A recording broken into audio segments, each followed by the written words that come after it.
the sustainable audience is so critical, and you have to do perfect, and if you don't do perfect, Yeah. you're not sustainable, which I feel that is not true at all. No, exactly. And what we want travel businesses to do is kind of let go of their perfectionism.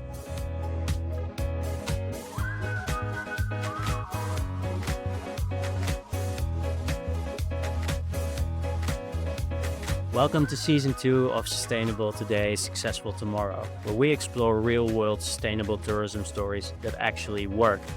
This season, we're focusing on how to communicate sustainability, because doing it is one thing, but telling that story is a big challenge. That's why we're opening this season with an episode on the most common challenges of sustainable marketing in tourism. So, Anne, looking back on season 1, was there a conversation that really showed you the power of good communication? Yeah, I think definitely. I think that's Jakarta travel, but also the other interviews where I think we really noticed that the way of communicating is really Mm, important. So the way of how you're telling your sustainability story, and that is all about making sure the traveler feels addressed. So with Jakarta travel, so luxury tour operator that we interviewed in season 1, where we talked with Natalie, where she said that after they attended our sustainable marketing workshop during the GSDC conference in Stockholm, is that they really adapted the way they are communicating to their clients. And wait, I wrote it down. She said, through an increase in our understanding of the client's understanding of what sustainability looks like and the benefits to them, we've been able to increase client interest in our positive impact collection. So what they've done is they really determined, okay, so what does our client know about sustainability? How do they think about it? What interests them yeah, and how do they see the benefits for them? And they started from that. So they used all that information and then tailored their marketing to make sure that they were really speaking to their specific client and what they were interested in sustainability. And I think that's a really interesting example because Jakarta Travel is a very well established tour operator in the UK. They're very sustainable. They have really amazing projects, sustainability implementation, but that they still struggle to communicate that part to their clients in a way that they were really interested. yeah. Yeah, they really tailored it to their target audience, which Yeah. I think is really good. Yeah, exactly. They really tailored to the audience and they also started with the traveler. And she also said that when they changed that, they also saw a very big increase in the signups for their positive impact collection newsletter. So they really saw the direct benefit Yeah. as well. So yeah, I think Jakarta Travel really showed that the way how you communicate about your sustainability is really important. Yeah, cool. I knew Natalie was there at the GSTC Congress, but I didn't know she put it into practice like straight away. Yeah. That's nice to hear. Yeah, it's a good recommendation. Yeah, yeah, definitely. And do you feel that there's clear missed opportunities among travel businesses where they could have easily done better?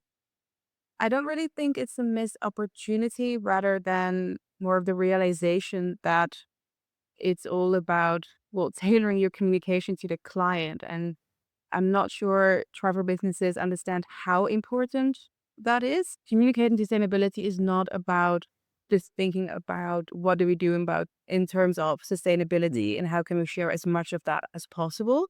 It's really going back to looking at the traveler, and it's not just what you share, but how you share it. And that might be that you're leaving some parts out or that you rephrase it differently. So I think it's all about how you're getting your message across in a way that the traveler wants to read it. I think, yeah, it's not really a missed opportunity. It's the realization that how important it actually is. Yeah, I do feel that people working in sustainability sometimes tend to go a bit overboard because they're so deep into it. It can be a bit too technical, or maybe it's just not that interesting to the client. Yeah. So it's really about taking it back to your target audience and like finding out what's interesting to them. Yeah, exactly. Yeah, it all starts there. And what do you feel are other main challenges when it comes to communicating sustainability? Well, in the years I've worked with a lot of travel businesses and destinations, and they all kind of shared the same challenges. Well, the first one being that they don't really know what to share about sustainability. Second, that they're afraid to greenwash and also to be called out for being greenwasher. And the third is the feeling that their travelers are not interested in what they have to say about sustainability. And basically all the challenges really revolve around these three aspects. Yeah, I agree. I think that people working on sustainability practices are insecure about these things because they don't have a marketing background, which makes sense, of course, because it's a different job. And what you see in larger businesses and destinations, for example, is that the sustainability team and the marketing team aren't really talking. Yeah. So it's not really working for either of them. So they kind of need to come together on this. Yeah. Yeah, I think it's really a collaboration effort because you have the sustainability team that knows everything that they're doing. But if you let the sustainability team promote it, yeah, it's going to be Yeah. probably a cat boring. But if you let the marketing team decide what to share about sustainability, they might actually go into the greenwashing spectrum because they don't really They don't know what's actually happening. exactly. So what you just see a lot is that these travel businesses are kind of shooting blanks in their sustainability communication. What you said, no clear strategy, no vision on how to share it. And you kind of get into a loop where travelers are not interested in that kind of communication about sustainability. So the travel business think, okay, they're not interested. I don't know what to share.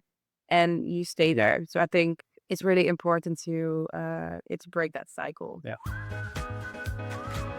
How well are you actually communicating sustainability? We see many travel businesses and destinations working hard, yet they still struggle to talk about it. And maybe you feel the same. You're afraid of being seen as greenwashing, unsure what to share, or just not really connecting with your travelers. We've been there with a lot of travel brands, and we get how frustrating it is. So, with years of experience in sustainable tourism and marketing, we've created something simple to get you started. It's called a sustainable marketing scam. You just answer a few quick questions, we'll take a look, and if it's a good fit, we'll invite you for a short call to go through your opportunities. You can start today at goodtourisminstitute.com/scam and turn uncertainty into a clear, compelling story. Yeah, let's have a closer look at these individual challenges because, as you said, it is about insecurities.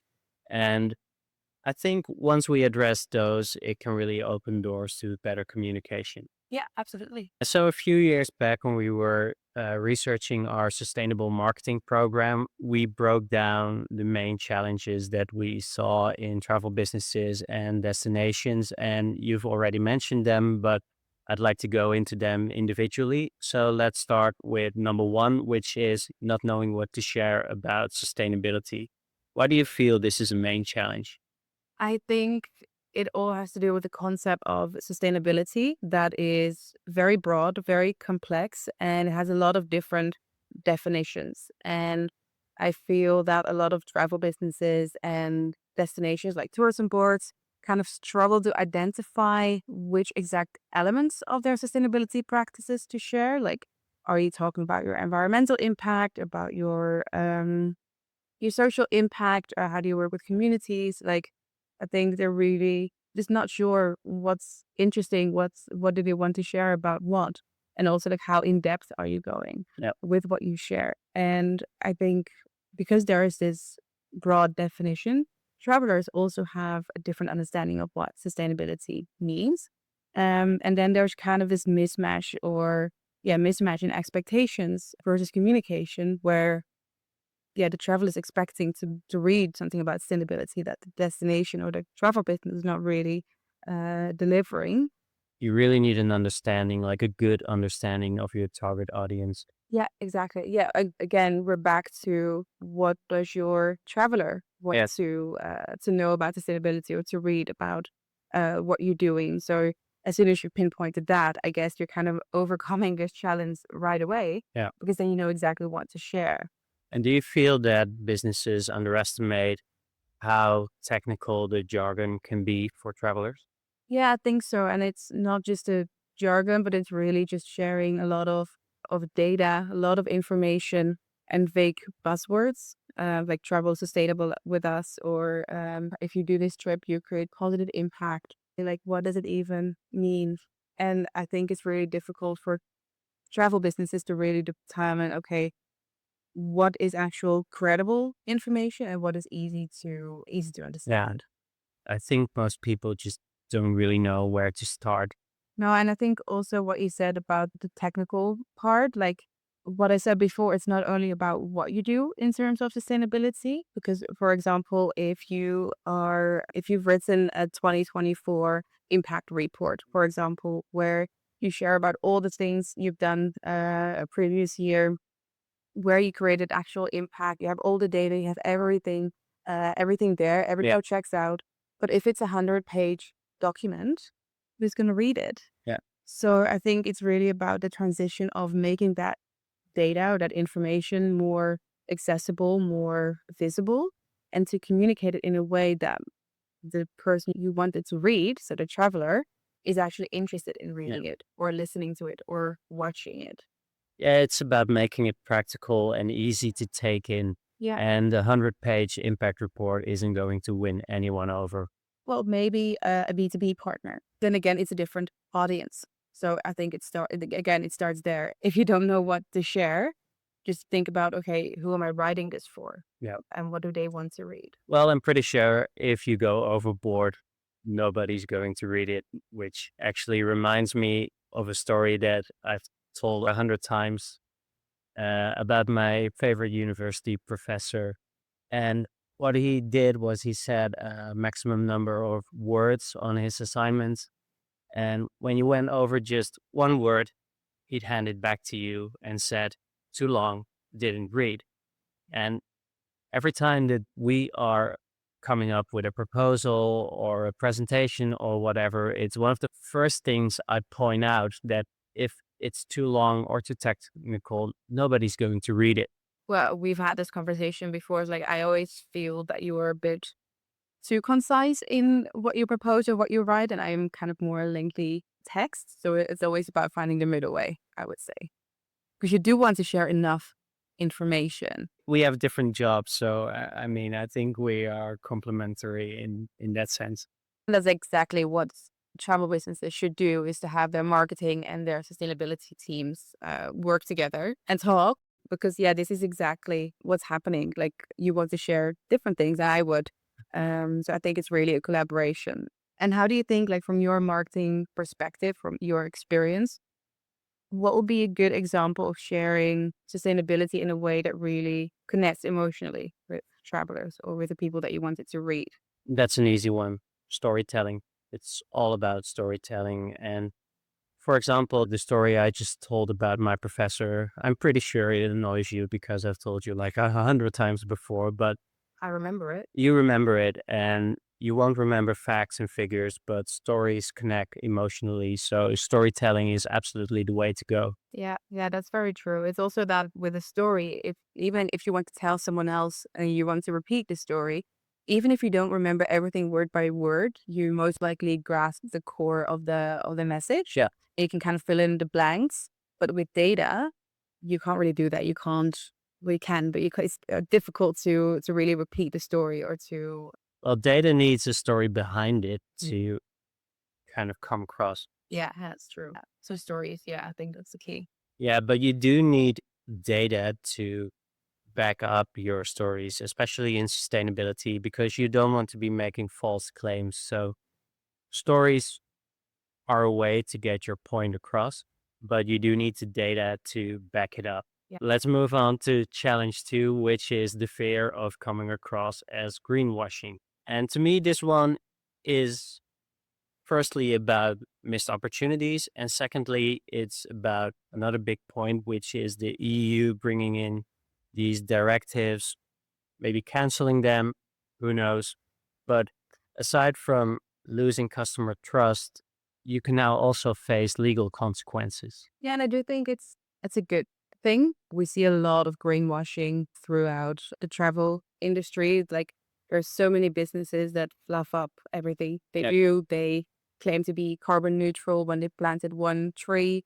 Like, I think there are really a lot of businesses that need to be hold accountable Yeah. for whatever they're communicating about sustainability. But the challenge here is that travel businesses are afraid of greenwashing, and therefore kind of undersell what they're doing. Yeah. So they're greenhushing is what it's called. So Greenwashing and greenhushing. yeah, yeah. So they do a lot in terms of sustainability, but they're afraid to share it because they feel, yeah, they'll be accused of greenwashing. Yeah. And then with the directives coming in, then I might actually be facing what you said, legal consequences. In my opinion, the directives are a good thing, but Yeah, it can lead to greenhushing, as you said. But do you think people hold out because they're afraid of criticism? I think there are definitely travel businesses that fear. Because it's not only legal consequences, there's a lot of criticism. Yeah, travelers are very critical. So it's really important that, and this is exactly what the Green Claims Directive or the empowerment directives are about, is that when a travel business sells something as green, it is actually green. So to build customer trust and to really build that traveler confidence that if they're looking for something sustainable and they book something sustainable, that it actually is sustainable with the start of the or the introduction of these directive is that I think the group that is holding back in terms of what they sell, what they share about sustainability is growing because like some travel businesses might have been sharing some things and then if they don't really understand these directives, they'll rather just hold back than to risk being perceived as greenwashing or to be called out by travelers. And I also feel that and this is also some travel businesses I've worked with in the past who are so embedded in sustainability is that they just feel it's normal to care about local people or to protect wildlife. And they don't share that because they feel it should be there by default Yeah. and they don't understand why others are not really doing it. But by not sharing all of that because you feel everyone should be doing it, you kind of risk one, not being recognized as sustainable business, but also not speaking to your travelers. So I think there should always be some part of your communication that talks about sustainability, but always in a way that connects to the traveler. I do feel that the group of businesses that is underselling because of fear of criticism is bigger than the ones who think it's like Yeah. a default. Yeah. Because especially around sustainability, there's so much criticism, and people feel that they have to do perfect. And if they don't do perfect, they'd rather keep quiet, Yeah. which, in my opinion, is such a missed opportunity because, well, nobody's perfect. And I think that travelers know that nobody can do perfect, but you have to be honest about it and you have to be Yeah. upfront about it. If you can talk about the things that you are doing, but you can also point out imperfections that you are working on, which is completely fine. And I think showing that vulnerability actually builds trust. Yeah, no, absolutely. I also remember when I was working for a tour operator a few years ago, that they had a really nice, extensive sustainability survey where they really wants to hear from their clients. Okay, we are doing this in terms of sustainability. How do you feel about that? How did you experience sustainability during your trip? And there was this guy who just responded, I flew there. This is not sustainable. And he did that. He answered that for every question. Yeah. So I think, and that's also where I feel that's a mismatch that this traveler is super critical about sustainability. He doesn't really care about it, I think I would say, because, well, he flies there and he doesn't see that sustainability is a lot more than just flying there. So I think this is a point where the travel business should realize, okay, we have some educating to do, Yeah. and then you have to tackle that in your communication. And I feel like we're facing that ourselves as well. We've had a few comments on our newsletters from, we have a sustainable audience. I mean, I think almost everyone interested in our story is interested in sustainability as well. But sometimes we get these replies to our newsletters like, what you just shared, this business or that practice isn't sustainable. And they don't really elaborate. And when we ask them to like, Come up with supporting evidence. yeah, or like ask them, why do you feel that this is not sustainable? Or Yeah. they, Can you elaborate on why you they just don't reply. And again, the sustainable audience is so critical, and you have to do perfect, and if you don't do perfect, Yeah. you're not sustainable, which I feel that is not true at all. No, exactly. And I think what we want travel businesses to do is kind of let go of that perfectionism Yeah. to, for example, only share when you've achieved certification or where you've completed a really amazing project, but to kind of ditch that perfectionism and to just share what you're working on, your challenges and your vision.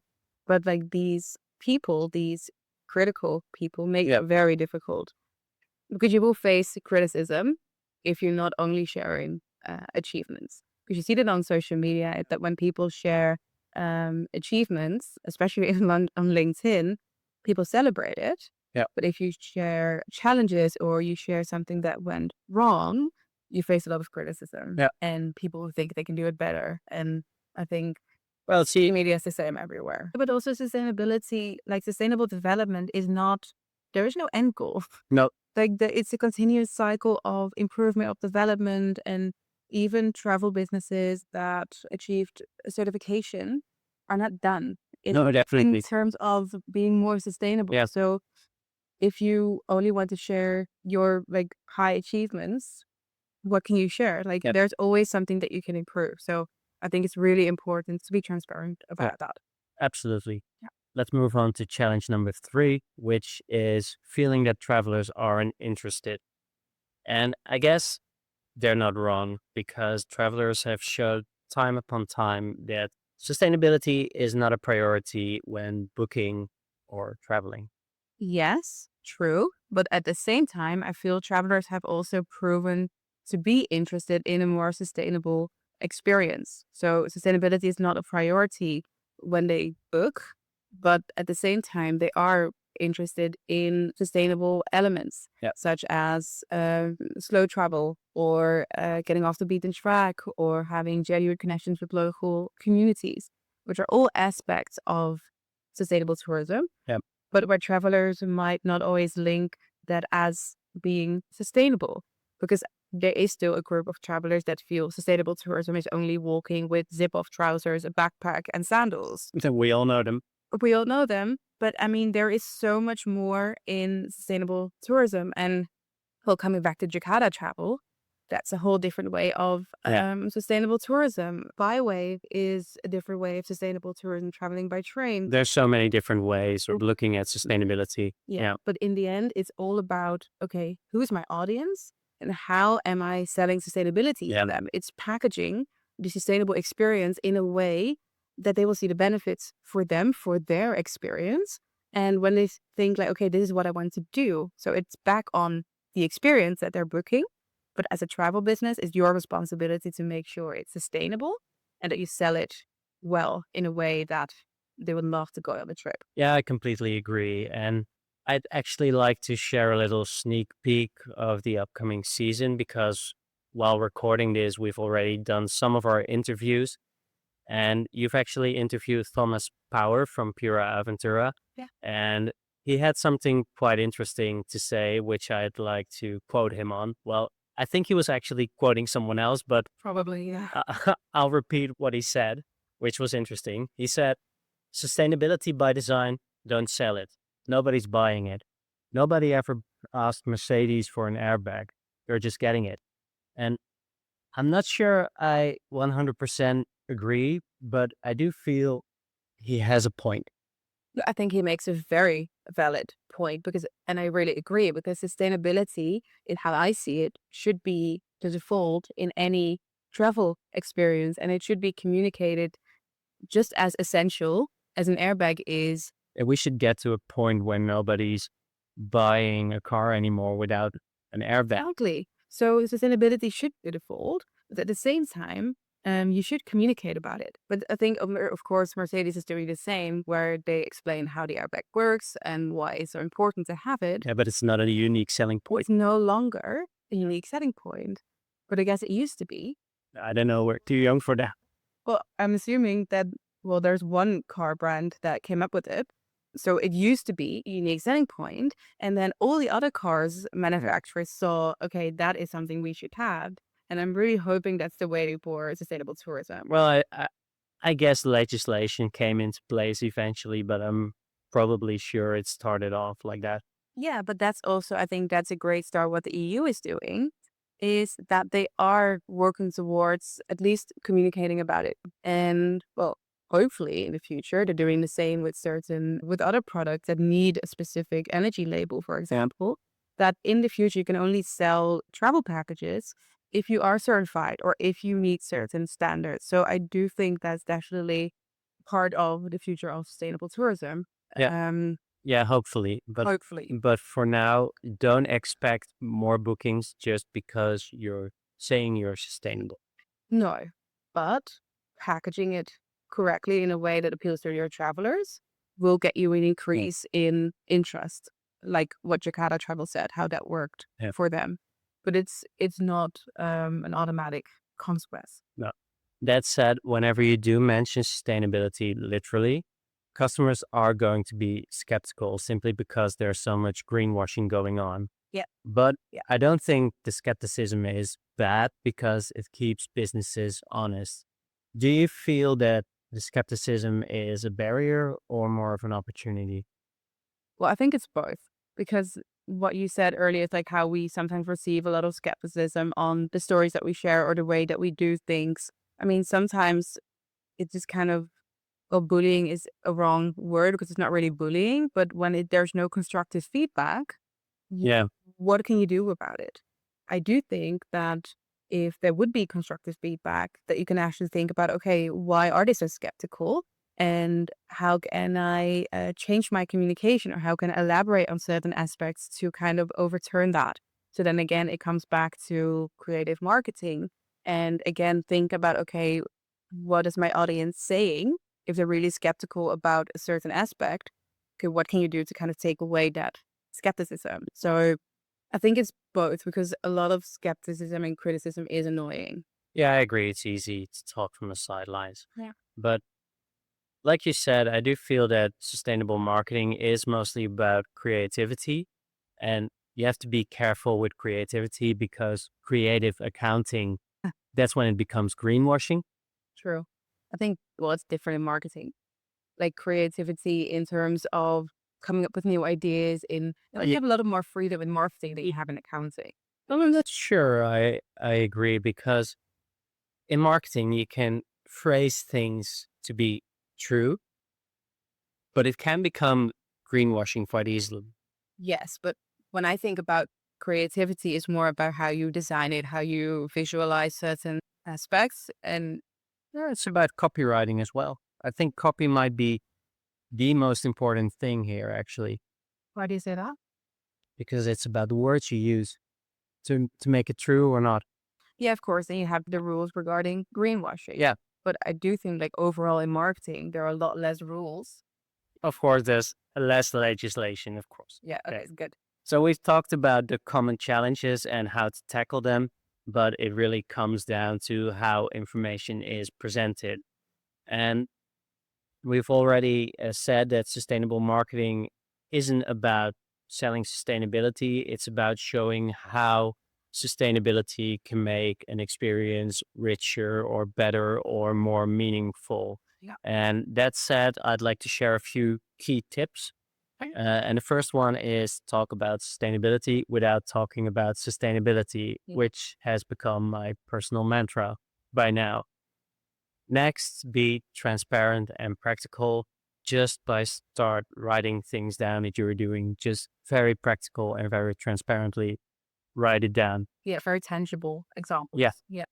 And when you've done so, incorporate storytelling. Look at every practical example that you've written down and try to find interesting stories behind it Yeah. because that's how you'll be able to create an emotional connection. Yeah, exactly. I think storytelling is really the way to sell sustainable experiences. And well, people remember stories, not policies. So I think that's the key aspect here. And I think also what you said about talking about sustainability without talking about sustainability.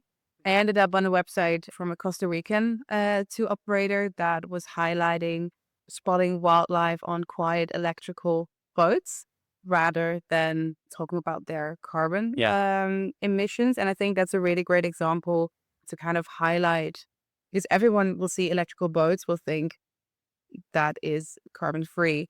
But at the same time, and I think that was kind of a missed opportunity for them, is to kind of highlight what the actual benefit of that experience is for the traveler.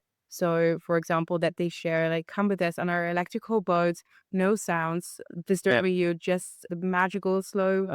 Not just you, but I can imagine you'll have a better wildlife experience Oh, exactly. when it's quiet. Exactly. And you will hear nothing but the birds. Yeah. But I feel like the actual storytelling is a kind where you kind of describe like how it will feel sitting in that boat. Because that's the whole point again, right? Because you can assume, because I work in sustainable tourism, I can assume that everyone will think, okay, travel on a quiet boat, do people know what that means?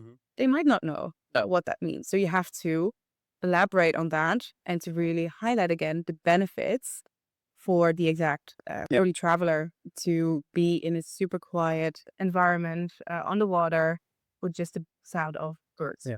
Yeah, that's such a great example. And it's really easy to like highlight how it makes the experience better. Exactly. And you can also bring some humor into it, which I think works really well into marketing because you can tell a great story about how you'll hear the birds and how it'll be quiet. And you can add something like, and you'll also have a carbon free experience, like in the end. Yeah. How is that humor? As in, I think if you go like a bit overboard on how great the experience will be, just at the end, add a little bit like, yeah.